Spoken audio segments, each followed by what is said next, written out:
Next question from Mr. Thomas. Thank you, Mr. Speaker. This is about finance last time. This is about legislation. I just wondered, with the current bills or bills in, or even different types of legislation in the last year, even coming up, whether there's one particular thing in which you're interested, and if you are interested in something, how would you go about following up your interest and trying to make a contribution to changing that piece of legislation? Okay, bits of legislation you're interested in, how would you follow up that interest? We're going to start this one with Mr. Furner, please. Well, I said earlier that I think the most important thing for us to get right is the quality of education. So I would be very interested in being involved in any bills to do with education. In the budget it was announced that there would be extra funding for preschool education, which I think is a very good thing, and I think that should continue and be expanded.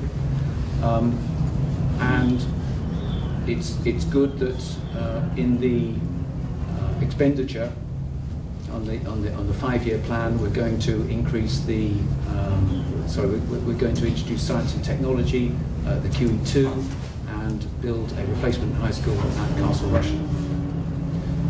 But I think that we should also put our minds to improving the quality of education and aim to be much better than the northwest of England. So any bill that comes along to do with the quality of education, I would be very much interested in. Mrs. Lord-Brennan.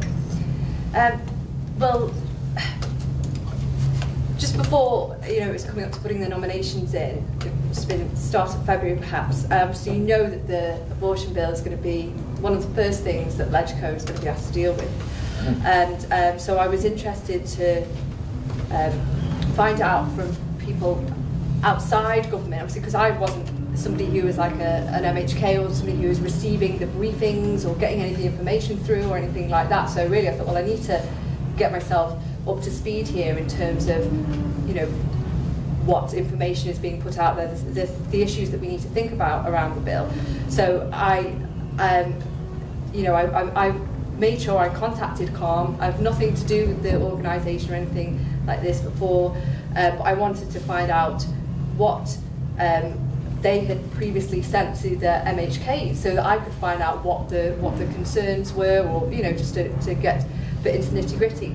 And I think that's one answer, is that if you're not sure about something, then it's down to you to look further afield. Look at the information that's available. You can look at Hansard and you can look at documents and reports and things like that. But then you might need to go a step further and look at what different stakeholders are saying to try and get more of a view. In that particular case, obviously the women from CALM we were able to give me a rundown on some of the experiences that women on the island had been through. So this kind of focuses the mind on, the day-to-day real-life implications of what legislation might have. So in terms of being something specific, it probably would be the clause around counselling, and on the, I can't remember if it's the right phrase now, but the boundary lines. Those would be the two things there that I would want to look at. I don't know where they stand now in terms of the amendments, and I would just want to kind of keep myself informed. Thank you. Mr. Kelly. I mean, I go to education as well. I mean, education is really the foundation of society. It's the foundation of, it's the future of the island in terms of how we prepare for the future. And actually, if you look at a lot of problems that we face, they originate from education. Secondly, in relation to that, it's a sector that's going under significant technological disruption. The traditional form of delivering education, goes back to the Victorian style, is being disrupted by technology. And take languages, for example. The apps that are available to learn languages that are built on data science and in artificial intelligence and learning science are just phenomenal, far better results. And if you look at places like Finland that have very progressive educational models and arguably better outcomes for children, If you look at the kind of writings and works of people like Sir Ken Robinson, who's very much focusing on critical thinking and creativity in education, those are things that typically the traditional educational systems, it's not unique to the Isle of Man, this is a kind of global, it's certainly a Western problem. Then I think we need to ask ourselves, what does the education system deliver? And is it fit for purpose? Does it deliver people who are fit for life? And I think there was a population report recently that talked about the gap in the immigration of our young people. And I think we've got to loop around and figure out what outcomes do we want, and therefore what is the best way of delivering education in the modern world. Thank you. Mrs. Humbles. Well, I do have an interest in the abortion bill. As I said earlier on, I would like to see, certainly after discussion with COM, but also with hearing what HERE have had to say as well.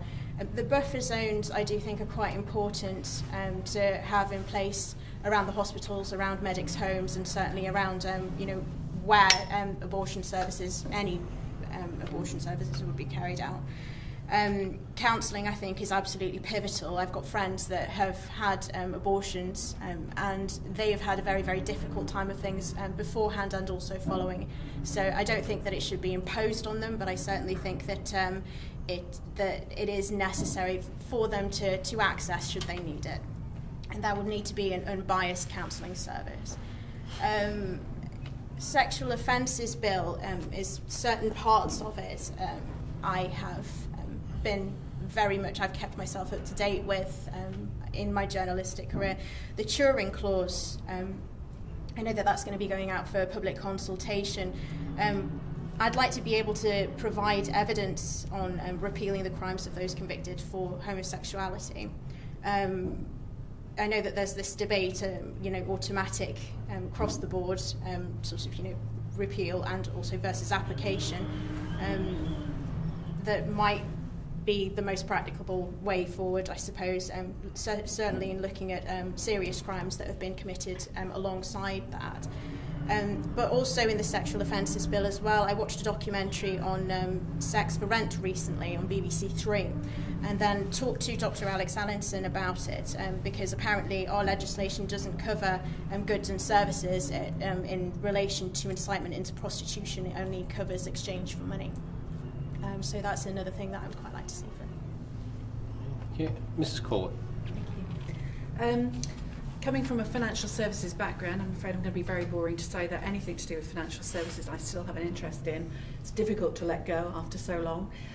Been particularly interested in the credit unions bill and monitoring how that's been progressing. The way in which I do that is I obviously still have contacts at the FSA, although they are very careful about what they speak to me about these days, which is unfortunate. And also looking at the consultations and what's on their website. So I do like to keep abreast of what's going on there. But as Mrs. Humbles has said, I have a great interest in the abortion bill, and I agree with what she has said there in relation to the need for the offering of independent counselling, not necessarily the requiring of it, and also think that the buffer zones are incredibly important. So yes, I'm very much in supportive of those. Thank you. Ms. Joughin. I don't think there's really a lot to add in respect of the abortion reform. I did touch before that I'm very interested to see exactly how the guidelines are going to be drafted and how it's going to work in conjunction with the Act when it comes into being. More so, I'd really like to concentrate on what I perceive as a gap in the market, so to speak, if you like. And I touched on it earlier, and I think we need to look at the existing law relating to enduring power of attorney here. You're probably all aware that in England and Wales in 2005, the Mental Capacity Act quite radically changed the landscape there. Lasting powers of attorney for health and welfare. I think that's really due for an overhaul, and I'd be very interested to, obviously I'm familiar with the law in England and Wales, but to look at other jurisdictions to carry out some research to see if we could make a better offering for our people than there is in England and Wales. to speak to medics to see how practically it would work for them, and to speak to local advocates who would probably be advising clients on it. And I think it would be very important to get their feedback also, so I'd like to undertake some research in that area.